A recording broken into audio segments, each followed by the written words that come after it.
All right, it's Tri-City Sports Now, and I'm Marky Billson. Nobody who covers they don't return my calls, but there's nobody who covers the Appalachian League like we do here on Tri-City Sports Now. We really do pride ourselves in giving the best local sports coverage that we can. And it's more or less analysis, just like you heard there from Chris Doherty up there in Martinsville.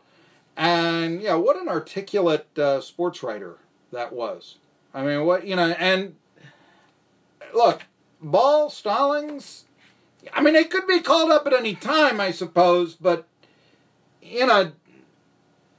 sort of like, Danville really start to look like the team to beat, doesn't it? I just throw that out there. Last 2 years it's been Elizabethan. And that's one of the reasons why I've got a problem with the Appalachian League, is because the teams aren't weighted the same. Then again, they aren't in the majors either. I mean, the Yankees and the Orioles, come on now, And it's not just because, somebody's got to finish in last place. The Yankees haven't finished in last place much, but they did in 1966, and I think a few years in the early 90s. And, it's like, it happens to everybody eventually, right? I think the Dodgers went for like a really long time without finishing last place. It was like 1905 to 1991. But other than that, it was just, and of course now with divisions, you're finishing not in 8th or 10th, you're finishing in, say, 5th. So there is a bit, that's a little bit easier to do than finishing 10th, let's just say, okay? But just to reiterate, that it does kind of bother me, and that's one of the reasons I always talk about a Double-A team. Just want to go back with the Bristol Pirates, and I made that mention. I mean, it's the now Tri-Cities sports tradition, not the Tri-Cities Sports Now tradition, but the Tri-Cities tradition of we will have high-level, all things considered, I suppose, sporting events of a stick-and-ball nature.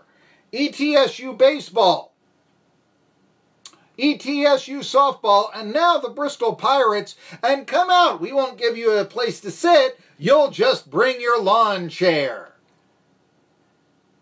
This isn't right. On top of that, it's unacceptable.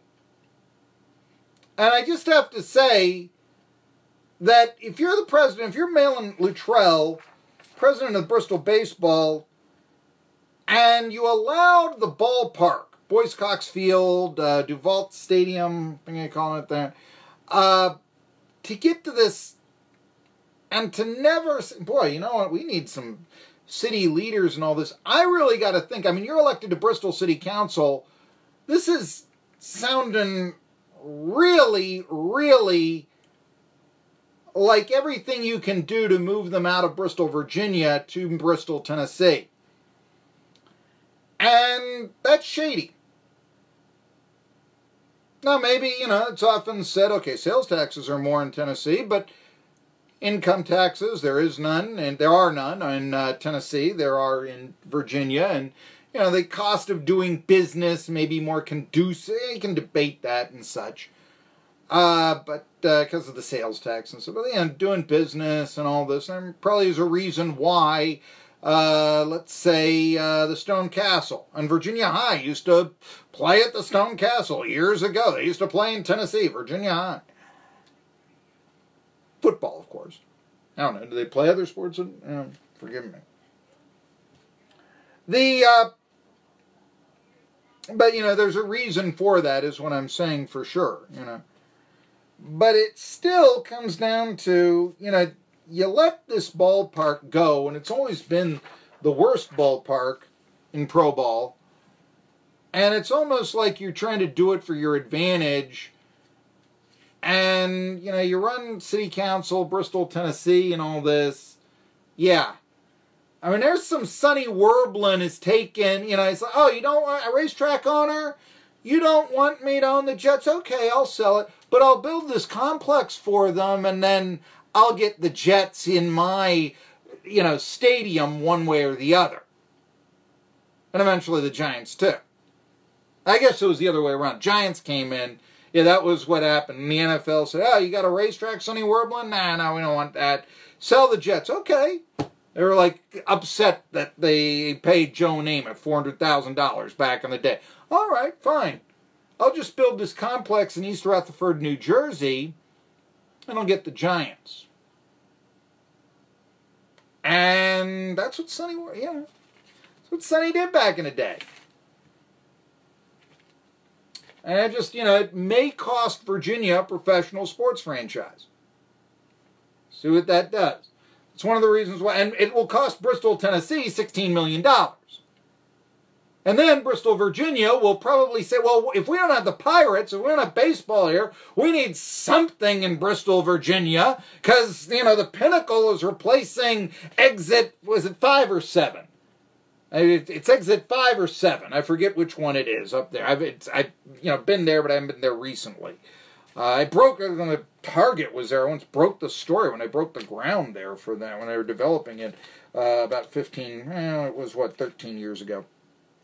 But regardless, they're going to need something then in Bristol, Virginia. What can we have? Oh, a casino. I'm just saying, that's the way this starts to break down. I mean, cities like to have goodies.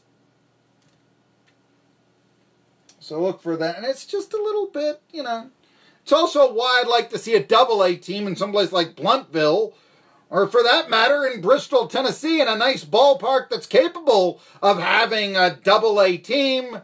And so we can get more cosmopolitan, and you don't have to do this sort of inside, underhanded baseball, and we're going to take $1 million away from Elizabethton Police Department to put new facilities and new locker rooms for the Twins and at Joe O'Brien Field, which is what's being done. Or for that matter, a new ballpark in Kingsport. Hunter Wright Stadium's 25 years old, but that's too old now. You get the idea of what I'm talking about. I'd like the area to think big instead of thinking small and costing them millions of bucks. WEMB